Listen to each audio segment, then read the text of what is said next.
तर मिलिंद देवळा यांच्या राजीनाम्यावर वर्षा गायकवाड, रोहित पवार आणि संजय राऊतांनी काय म्हटलंय पाहूयात।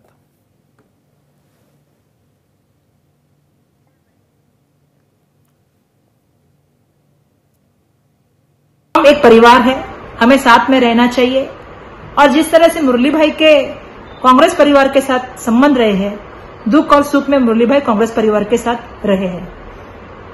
और आज जब भारत जोड़ो न्याय यात्रा मणिपुर से शुरू हुई है और उसी दिन ये निर्णय आना, इससे बड़ी दुर्भाग्यपूर्ण बात नहीं हो सकती, ये मुझे यहां से कहना होगा। तो मैं उनसे यही कहूंगी कि आप हमारे परिवार का सदस्य रह चुके हैं, आप इस निर्णय के ऊपर वापस एक बार सोचिए। कांग्रेस पार्टी हमेशा आपके साथ खड़ी रही है और कांग्रेस पार्टी ने हमेशा आपको ताकत दी है। काँग्रेसचा राजीनामा त्यांनी दिलाय असं कळतंय, पण कुठला पक्ष जॉईन केलाय हे अजून कळलेलं नाही।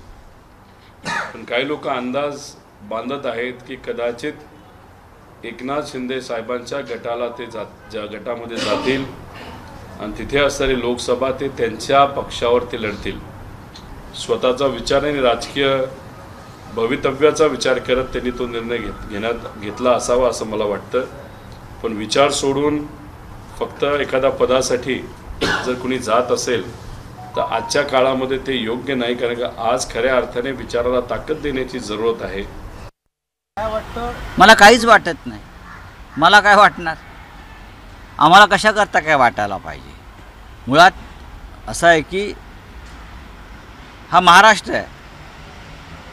जर कोणी निवडणुका लढवण्यासाठी किंवा एखाद्या पदासाठी पक्ष बदलणार असतील तर ती महाराष्ट्राची परंपरा सुरू झालेली आहे, त्या परंपरेनुसार ते पक्ष बदलत आहेत। त्याच्यावरती काँग्रेस पक्षाने भूमिका घ्यावी।